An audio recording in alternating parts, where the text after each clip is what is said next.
Welcome back to the podcast. We are well over 100 episodes, and Winnie has a topic. You have a topic that you want to talk about today, and I'm going to be listening and chiming in where appropriate, but I am interested to hear this too, because I know what you're going to talk about, but I don't know the details. So you recently attended a celebration of life, and this got you thinking. It did. It's something that I've shared before. For the people that are left behind once you go, do you want to be left feeling sad or mad?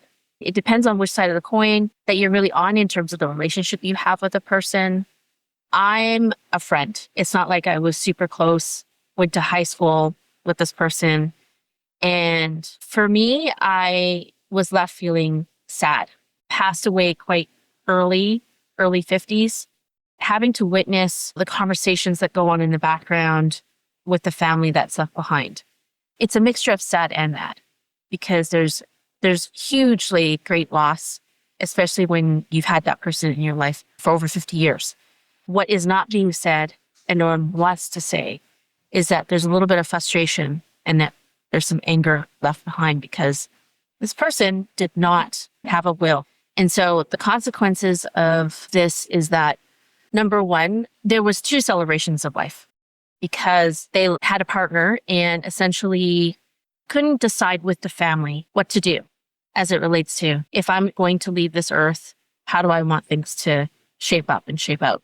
Right. Which is trying for any death.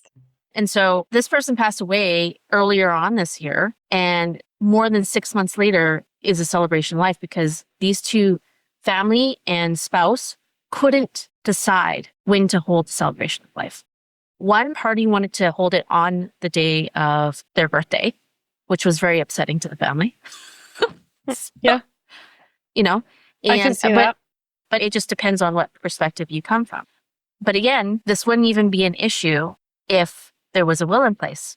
And then the fact of the matter is, this person also had a business. Nothing was left, no instructions. For all of those involved in that particular ecosystem, so much was left up in the air. Part of the family had private investment in that business, nothing written in stone.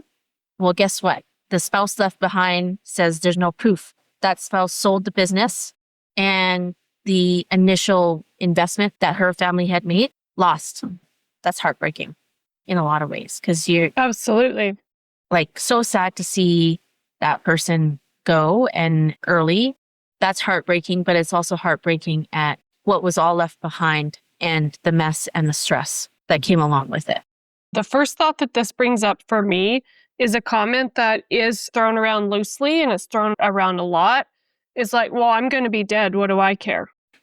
Such a reckless statement. I don't mean to judge the person that's turning around and saying that either. And yet at the same time, obviously a person who has never been in the position to be entrusted as the executor and someone who may not have had firsthand experience of what it means to be left behind when nothing has been settled by the person leaving. It's just an ignorant statement because they just don't know any better. Yes, absolutely. And it brings up for me that there's a deep down feeling of not wanting to think about what should be organized, not wanting to go to that place to think like, okay, how would my death impact my loved ones? What do I need to think about? What situations do I need to think about in order to make my death easier for my loved ones logistically? When that term is thrown around, there's something deeper there of not wanting to deal with one of the realities of life, which is that we're all going to pass away at some point. And have we done everything we can to prepare? Preparing for something like this takes an incredible amount of time. Not only is it like, when someone says, what was that statement that you just said? I'm going to be dead, so what do I care? There's 2 sides to a will. There's the living will, and then there's the last living testament. And to answer the questions that determine who is the best person or the backup person for the job, I think that's what prevents a lot of people from moving from having a will done to not having it done at all. And I'll be real, it took me quite a bit of time. It took several years before I completed my will because there's a lot of emotional bandwidth that goes along with answering those questions. And it's just the first time. The first time is the hardest time. And after you're done the first time, it is actually easier after that. And the reason why we say after that is because all of our lives evolve. Either we need to continuously work on it because there's a little bit more of a complicated nuance that has changed, or maybe your life is simplified and now you need to change your will to reflect your current circumstances. But either way, it's like whether you think your death matters or not, that's honestly inconsequential. It does matter and it does impact. Whether you feel you matter or not, you matter because it impacts who's left behind. I can't stop thinking about the piece that you shared about private investors into the business. If you are going to invest in someone's business, it is up to you to ensure that there is some sort of legal agreement that protects your investment. Because if there's not, then in this situation, the business was sold. There was nothing in writing saying that they were to get their investment back or whatever it could be. Let's just say it was a parent investing in their child's business.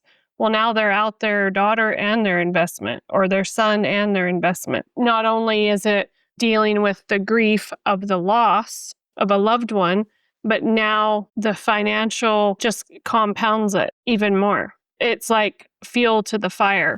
So my question to you is, what could be done? If I'm a listener and I'm hearing you tell this story, what could have been done differently that made it easier? Well, I mean, honestly, start having those crucial conversations with who you absolutely know.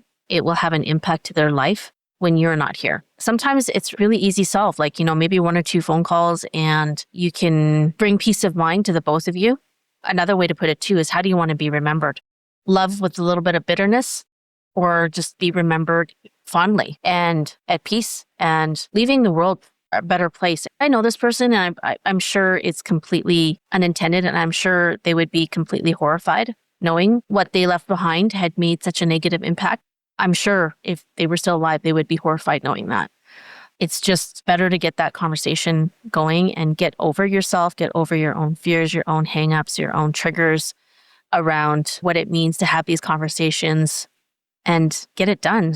It's almost like one of these things too, like that we don't really realize, but it's like one of those tapes running in the background that eats up some energy that you don't realize on your day-to-day, but it does. Yeah, I think we can tie this back into, what are we teaching our kids about, as the world says it, adulting? If the parents aren't willing to have the conversations, then it's going to be really hard to teach the kids. But if we can, as adults and as parents, if we can start to see the importance of these conversations, the importance of having our affairs in order for when that time comes, if it comes sooner than we think it might, have we done everything in our power for that smooth transition and to protect our family? There's several pieces that make up that. As a whole, am I prepared? Is one of them life insurance? You bet it is. You need life insurance if you love someone or owe someone. That's who needs it. And it goes so much deeper than just, yeah, I got some life insurance. Okay, what purpose is that insurance serving? Is it for your family? Is it for your business partner? Is it for your investors? Is it for the guardian of your children that you leave behind? There's so many aspects to this conversation, and these conversations aren't easy, but they are absolutely necessary. There is a small percentage, I think, of people who will take what we just talked about and really take it to heart and put it into action, because it's definitely more of the serious nature. It's definitely more heavy-hearted.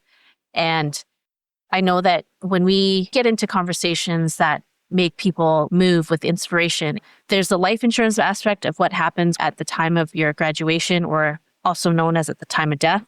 Many inspiring conversations that Lacy and I have with people that we meet with is based on, hey, how can we use life insurance for exactly what it means, like during one's life, and how can we make the dollars that we're putting into it practical and useful and functional into the everyday life, because that's what really matters, because that we're here right now. Like, we don't get to do anything when we're dead, but it's such an important, what do you call that? Like the tying a bow on a present kind of thing, which is your life. The other aspect I would say that what can one do if you're listening on the other end is that you can be a leader amongst your peers. You can be a leader amongst your family. You can be a leader amongst your business. And a part of what a leader does is take the time to do what's hard. Take the time, start having those conversations. It can't get done all at once, but as long as you keep going with that conversation until you take it to the finish line and do it with momentum. I'm thinking like everything that I've learned, and I'm not perfect by any means, which really tells me a lot, because as I'm talking about this, it's like, Lacy, you and I need to keep having that conversation. Absolutely. We started talking about it, but we also need to take it to the finish line too. I mean, it's just like there's always more to do as our business grows. And so we urge you to do the same. And again, this comes right back down to those two things. Mad or sad? Hopefully just sad, because they were glad that you were in their lives. You can only get sad if you were glad to have had someone in your life. Yeah, Let that because be the mantra. I think we always say this too. Money and death impact the way we think and the way we react. If we have our money affairs in order and a plan laid out, then at the time of our death, that should be less of a burden. And that's what we want. And also, these conversations get easier as you talk about them. When we first got life insurance, we were young, but we were married. We had a mortgage. We got life insurance. And our peers were like, what are you doing with life insurance? Like, you're not old. That's for old people. But it was just a perspective of our peers because, yes, we were young, but I knew that it was an important piece that we needed.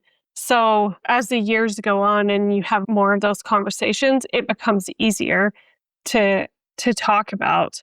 I think, too, looking back earlier this year when we did process a death claim, we saw the positive impact that policy had on the surviving spouse.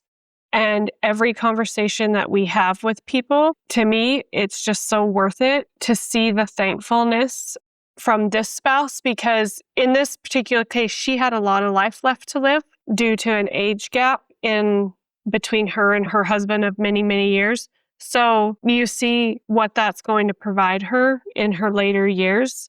Yeah, it could have just been so bad if it was the other way. Like, the person left behind is in their 70s. And the gentleman that passed away was in their 90s. And so I would say that it afforded her the opportunity to move out of the existing home that she had, because it's in a location where it left her quite lonely at night, feeling vulnerable.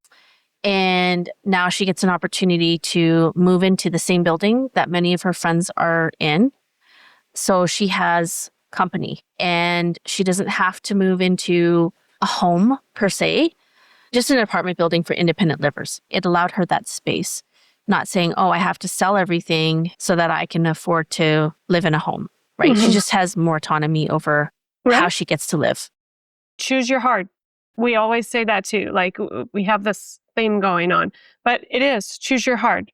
Choose to have those hard conversations and get some things in place so that when your death comes or a family member's death, there's less of a burden. Or choose for it to be hard for them. Yeah, was not easy on the family left behind, that's for sure. There's a lesson to learn in every single day, almost in every moment of our day, lessons to learn. And this is one of them. So we encourage you, I think that Winnie and I are pretty darn easy to talk to. We have these hard conversations with clients every single day. And we're here. We're here to listen. We're here to guide you. So we encourage you. Start having these hard conversations. If you've read our book and you're taking in our content, it's time. It's time to book that meeting and let's start these conversations so that you too can have a plan that's put in place. You can head over to our website, ranchyourway.com. That's where you're going to pick up your copy of Farming Without the Bank, the Canadian edition. You're going to get the paperback and the audio version. The audio is a game changer when you're spending such long hours in the tractor or the feed truck. head over to Apple or Spotify, iHeartRadio. Give us a 5-star review. We would very much appreciate that.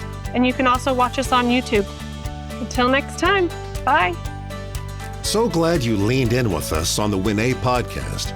We truly hope you're feeling more informed and empowered to take another step towards optimizing your financial life. Right now, make sure you hit subscribe so you can keep growing and learning with us. Until next time, we wish you prosperity in every area of your life.